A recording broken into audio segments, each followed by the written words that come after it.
Hello, people. Today I'm here with Mr. Peter, as a professor and also a mentor here at Seneca College. And today we'll talk about one concept where we could use as young entrepreneurs in Sierra Leone to help us to conduct our business. So we'll talk about business module canvas, a very simple templates we could use for your business. So Mr. Peter here will explain much in details in terms of what encompasses the business module canvas. So Mr. Peter, can you introduce yourself to the audience? Sure, my name is Peter Forint, and I've been a professor here for a couple of years at Seneca College. Ibrahim's been one of our entrepreneurs working at our on-campus incubator. Before teaching, I've run a couple of small businesses. I had a business myself, as well as working at bigger companies. So I've had a lot of experience starting with new products, whether it's from a startup all the way up to big companies like IBM and NCR. My first question to you is that, what is the difference between a business module canvas and a business plan? Well, it's a great question. Traditionally, we all kind of have an idea what a business plan is, and usually it's a big, thick document that we use to, we have to go to the bank and get some money, or from an investor. We want to try and get an investor to do that. Yeah. But often, if you spend months and months working on a business plan, only to go present and say, "Oh, we don't like your business idea. Have you thought about this? Have you thought about that?" And you realize, wow, maybe I spent the last few weeks or few months even working on something that wasn't really in the right direction. But the business model canvas, it's a relatively new tool developed in the last few years. It's a one-pager, but it leads you through a number of different areas to determine, hey, do I know who my customers are? Do I really understand the problem that they are experiencing? Do we have a solution that will help them? And ultimately, how much is it going to cost to deliver the solution, and will I be able to charge enough money to make a profit at this? And it's very quick. You can do a business model canvas in a few minutes or a couple of hours, and it will save you weeks, if not months, of other work. It's a very powerful tool.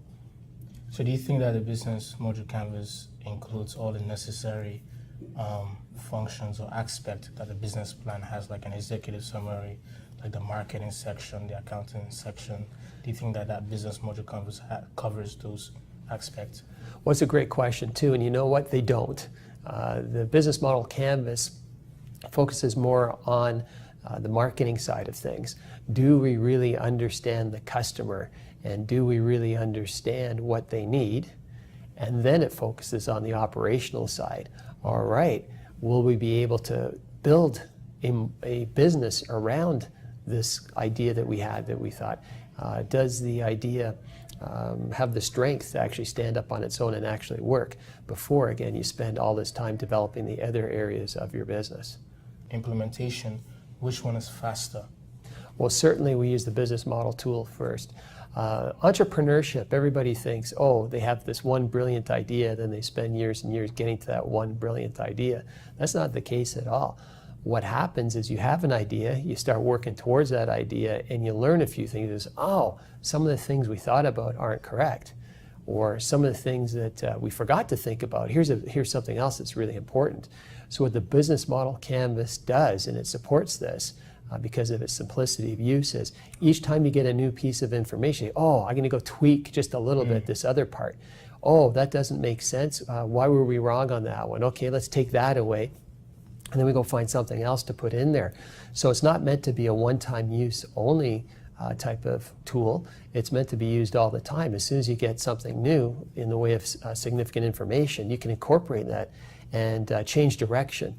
And depending on how big the direction changes, it could actually be what we call a pivot. You completely changed. And often what happens with entrepreneurs is you think you have an idea, or you discover a potential issue. You start asking the customer about it, and you find out, wow, yeah, I've got that, but then there's this even bigger issue. If you could solve that for me first, that would be great. So it really gets you thinking. It gets you closer to the customer. And you know what? Sometimes the customer doesn't even know what they need or want until you start asking them these types of questions and really peeling it back from a different perspective. and you connect the dots that way. And that's one of the greatest skills an entrepreneur have, is find that need, but then figure out how to solve that need and make lives better for their customers. Thank you. So we're going to go in details based on each of the categories of the business model canvas. I think the first one is key partners. What do you mean by key partners? Okay, so the key partner section's more like who's your key suppliers, your key vendors and things. Who are the people that you need to work with that's going to make whatever it is you're delivering a very unique solution or something you're dependable on. So here in Toronto, for example, if you were coming from Sierra Leone and you're a new immigrant to the city, I don't know, is there a huge population of people from your home country here? Not quite here in Toronto. Okay. Now let's suppose that you wanted to open a new restaurant or a cafe based on the food of Sierra Leone. I'm sure there's some very particular spices or other ingredients that are available only from back home. Well, if you can't just go to our local grocery store and buy those spices, those ingredients, what are you going to do? Well, you're probably going to source something from a distributor back home who is able to ship those things that you need here to Toronto. Well, that supplier back home is now a key partner because that is going to be part of what makes your restaurant, your cafe, different than the thousands of other cafes and restaurants here in the city. So that's a key partner, for example. So people who are going to help you to operate your business, pretty much. That's right. The key is part of the secret sauce, if you will. You know, what is the secret ingredient that I have in my sauce that I need to have, and whoever's supplying that could be part of it. If you were starting a computer company, you know, you might be a developer yourself, but there's a key partner that develops or markets a particular tool set that you're using. Maybe there's some APIs, as they're called, that you can buy from them directly. If you didn't have those particular inputs from that company and you had to create it by all yourself, you know, that's a key partner because it takes away from what you're having there. So that's an example, a couple of examples that we have. Thank you. Okay. And then the other section of the business model canvas is the key activities. Yes. So can you list some of the key activities that entrepreneurs have to write Well, down? sure. Well, the key activities, again, it's unique to each business. Okay. So if we are running that restaurant here in Toronto, I think we've all been to a restaurant. We know what some of the key activities are.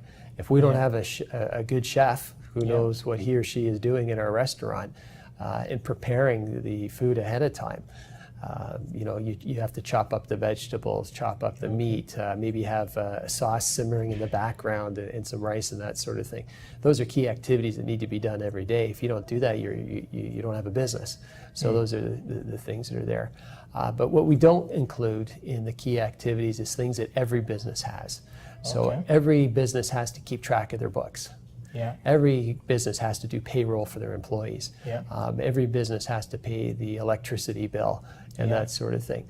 You have an accountant and that sort of thing. We have to do banking. Those aren't key activities. They're very important. Your business needs to do them, but every business does those types of activities. Okay. Key activities are the ones that just your business needs to be successful. Okay. And like the value proposition, I know because this is very key, you know. So what's your take on that? Okay, so the value proposition is the way that you describe the problem or the need that you've identified with the customer, and then you're going to say, well, here's the way that we solve that problem. So it doesn't matter, you know, if you're a new Canadian, it doesn't matter what country you're from, but if you have a hankering for food from the old country, you know, I want that back home taste, and you don't have it here. So a unique selling proposition or value proposition for that restaurant is, come here, it tastes as good as mom used to make, or something like that. That's what it's all about, right? That's how you deliver that. You know, and if I was to start my restaurant, I don't have that skill set for that particular group of customers. So you have to say, okay, here's what the customer is doing, here's what their need, their problem is, and here's how we're going to deliver it. You need all those pieces, because if you don't describe the customer, you don't really know who you're making it for, right? And if you don't describe how you're going to solve that need, then it's no unique proposition. It has to be something that sets you apart from the competition. That's what you need to have. So something that will benefit the customers pretty much. Absolutely. Everything is about the customer on that side. Yes. The next pretty much section of the business model is customers relationships. So what do you mean by customers relationships? Okay, so there's different types of businesses that you'll have. So, is this a one-time transaction? Is it a long-term transaction? Is it strictly a financial transaction, a buy-sell? Or is it more of perhaps you want to have mind share ownership, if you will, with the customer or something ongoing? Yeah. Do you share values? That's very important in today's businesses built around brands. For example, are you an Apple phone or an Android phone? What do you have? Apple. Okay, most students do, it seems, have the Apple. Yes. Well, Apple, if you just looked at it, is it really any different than the others? Well, it is a little bit, but they have a real relationship with their customers. True. And I think one of the things that Apple promises its customers is, we're always there for you. We take care of all these different aspects for you. It's also about being very stylish. Like, let's be honest, right? Yes, we like the style of the Apple products, absolutely. right? So that's part of it, that maybe another brand, and there's dozens of brands out there, doesn't have that same cachet, that same relationship. If all you wanted was an entry-level Android phone, you might not even know what brand it is. You just buy the cheapest one that's there. That's a very different kind of relationship than the one that Apple says, listen, we're going to take care of you. We know how everything's going to work. We're going to take the technology and make it easy to use. That's kind of the promise that Apple has, whereas other companies don't have that type of relationship at all. So the customer relationships, it goes beyond just selling a product. It's way beyond that. It's understanding the lifestyles of your prospects or your customer base, and making their whole life better, not just doing the one little transaction. Nice, good point. And then the next one is customer segments. Well, customer segments are different sides of things. That's where you particularly describe exactly who your customer is. Okay. So I'm sure that if we look at the Apple again, I don't know how many phones they have, like 4 or 5 different phones out right now, right? At the time of we're editing right now, what's the premium one? It's the iPhone 10. Okay, it's an expensive product. It's for a certain segment. All the way down to the other side, they've got I think it's called the entry-level phone, the smaller one that they have. That's for a different type of market, right? There are people who want to have a nice big device. They like the biggest screen possible. But there are others that, you know what, I want to be able to slip that thing in my pocket. I don't want to have a big 6-inch screen. I like the 4.5-inch screen much better. That's a different kind of user, so you want to be able to describe those people. Or let's say, video games, of course, are very popular. We all like video games. All right, so is there a segment that says we need to have the biggest phone screen because we want to be able to play the video games on it? But if I'm not a video game player, I just want to have the small screen because, again, the portability or the cost factor that is there. So it's not enough just to say, anybody who needs a phone is going to buy my Apple. No. Describe it. Well, we're looking, this phone's for gamers, or this phone's for people who spend a lot of time on social media. This other phone is for people who value portability more because they're not using that as their main computer device as well. So you have to pretty much identify your customer based on how they're going to use the product or service, and how far can it be broad and how far can it be narrow in terms of identifying your clientele. Well, part of the advantage or part of the strength of this tool is finding that exact niche that you need to deliver. You're trying to find an unmet need, all right? And it could be quite a small niche. He says, okay, yes, there's all these different kinds of phones that are available there. But for example, there's a brand of phone called Caterpillar. Are you familiar with Caterpillar? Well, they're the manufacturer of big heavy-duty equipment, construction equipment like diggers and bulldozers. And you say, well, why would Caterpillar make a phone? Well, the Caterpillar phone is almost bulletproof. You can drop it from way up in the sky. It's got a very super strong case on it. And one of their models even has a camera built in that's an infrared heat camera. Well, why would you need that? But if you're in construction and you're trying to find out where maybe the hot water pipe is behind the wall that's leaking, the water's coming from somewhere. You can track where the hot water pipe is, or other issues like that. So you and I as consumers may not need an infrared camera, but that guy on the construction site sure wants it. And he wants a rugged camera and all these other features that go with it. And Caterpillar, being a construction company that everybody knows, if their name is on that product, it's going to be Caterpillar tough, So for them, that makes sense as well. But that's a totally different customer segment Yes. than the person who wants a standard Android phone with a camera. It's just completely different. Well, I like how you used Caterpillar as an example in terms of creating a phone based on the unmet need or the niche of these construction workers who might need your phone and that kind of environment, and they want to be able to see what they're doing, you know. And I like you also mentioned unmet needs, you know, because you don't want to tap into a client where other competitors are already meeting their needs, but you look for a group of people who have a need and you identify the need, but the need is not yet met in the market. No, and that's great. And people think, well, that's really, really hard. But when you start using the business model canvas and figuring it out and getting out there and talking to people, you know, you're finding out what their problems are. You have a potential solution. You can show them things, but it's more important to ask questions. Sure. It's more important to listen to what they say. Say, hey, I've got this great new mouse trap. Let me tell you all about it. Well, no, maybe you don't even have a problem with mice. So you don't need the new mouse trap, no matter how good it is, right? So you need to know your customers for sure. And I'm pretty sure that's why, because one of my mentors telling me that you have to do customer validation, do like a survey, go out there and ask your customers or potential customers if they're going to need your service or your product. Because you might think that everybody's your customer, but when you go out there, as you mentioned, ask them questions. Hey, would you use this product if I make it, or would you use the service if I offer it? Some of them might say, I'm interested. Some of them might say, no, I'm not interested. And then you can pretty much identify, okay, few people like what I'm doing, some people don't like what I'm doing. Some people actually give me ideas of what they might like. No, absolutely. And you don't know until you ask. Absolutely. Right? Yeah. So the next question is key resources. Well, key resources, it's a little bit like your key partners. What are the things that you need to get done for your business? So, you know, pretty much every business has a computer or a telephone or something like that. But what are the other resources? I don't know the cooking styles in Sierra Leone, but is there a particular type of stove or oven or other type of tool that you would need to have? That would be a key reason. The types of supplies, as we mentioned before, the spices we were talking about, or the types of ingredients that go in there, that's a key resource as well. So, yeah.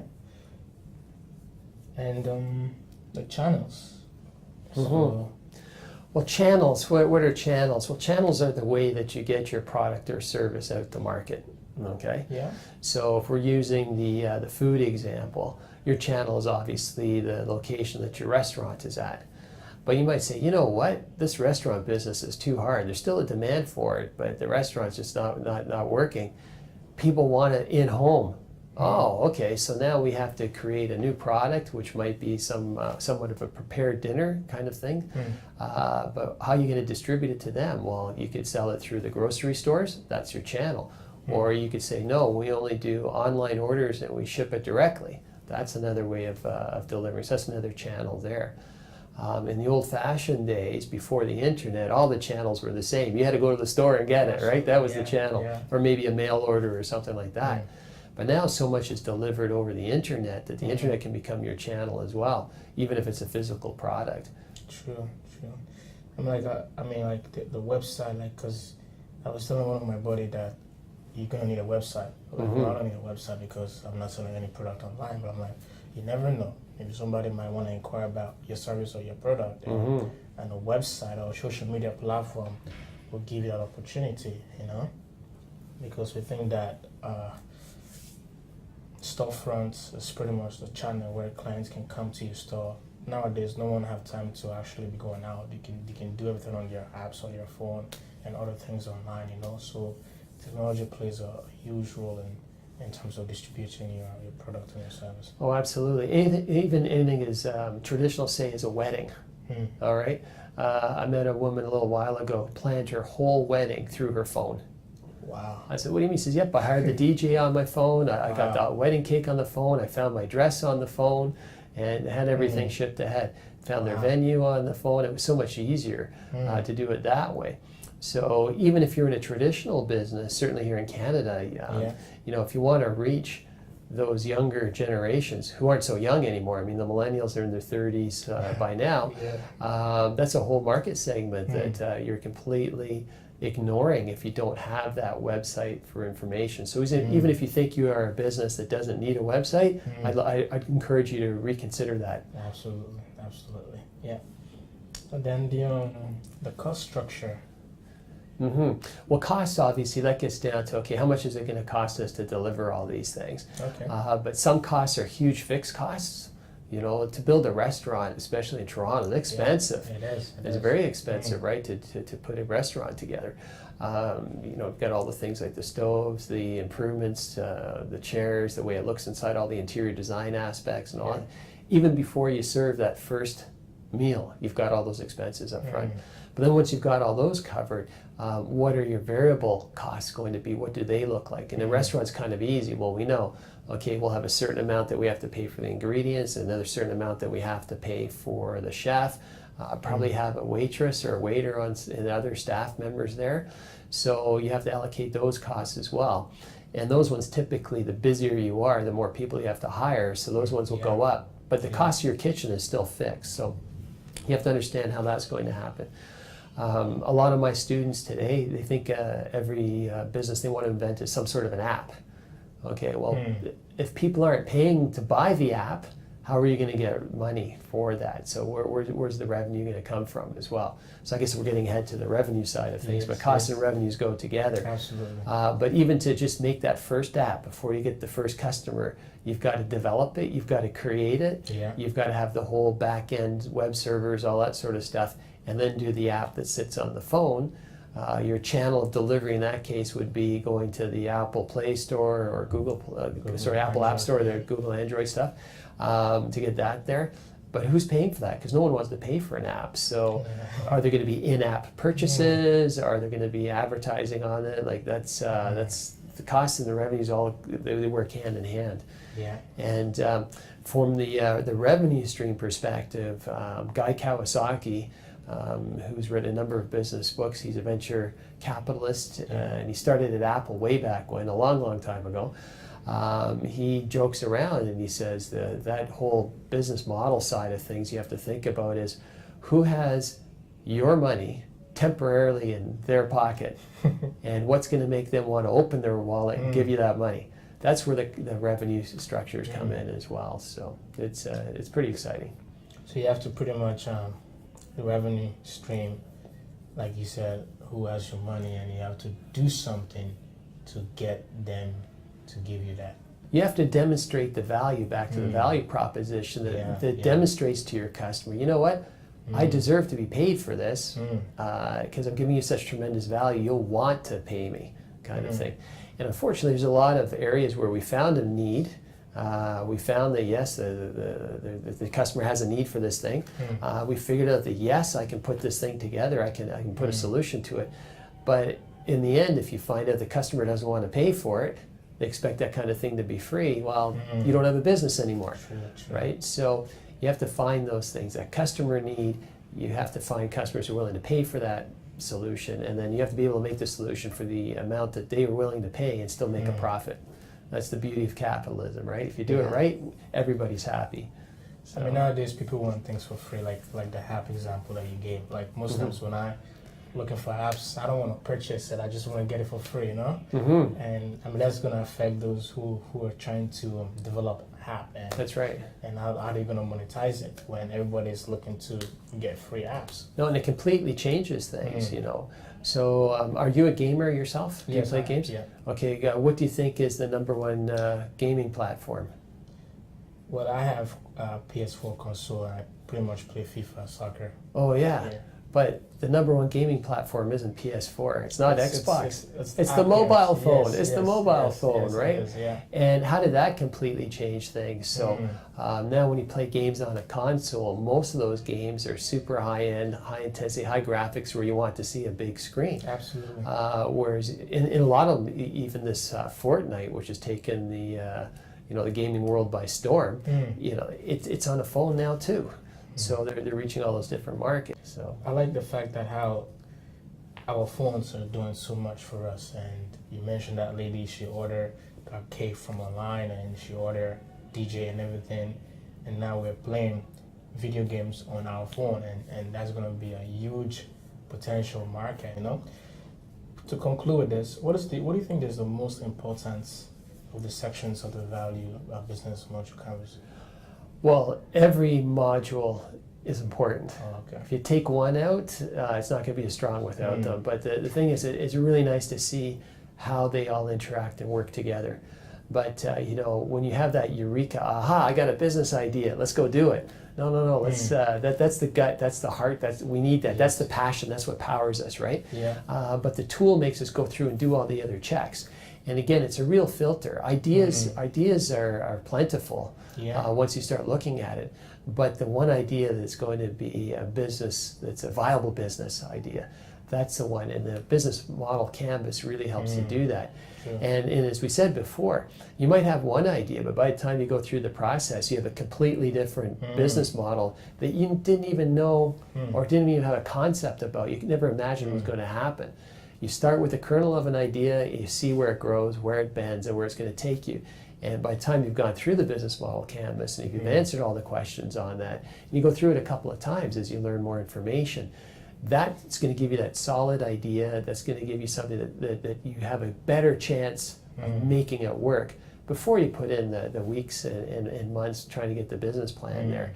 And because we can go back to the business model canvas after, like every day if you want, after every major interview, after every new piece of information you get, it's evolving, it's getting better all the time. So you have to use it, but you have to use all pieces. You can't just isolate yourself on, wow, this is the most important one. You can't do that.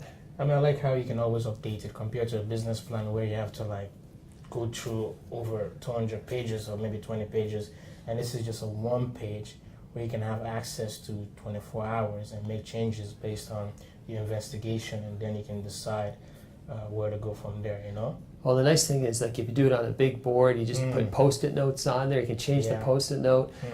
You know, you take a photo of it with your phone. Okay, this is where we're going. You don't need to have it on the computer. You can have it on paper. It works really well.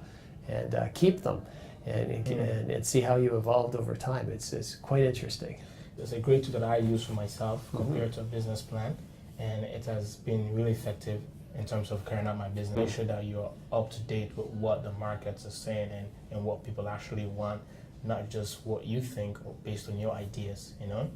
And that's one of the reasons why I believe that it's good to interview you to talk more about this tool, because I hear about business module canvas, I think it was last year, through the Alex. I never knew that such tool actually exists. My whole focus has been on the business plan, and I felt like it was a lot of work. So I was looking for something very simplified, something that I can actually do. It won't take me that long and implement immediately. Well, I think it's the most powerful tool that we have, even at Seneca, or an entrepreneurship school program, the academic program. It's a great tool, but you know what? It's not just for entrepreneurs.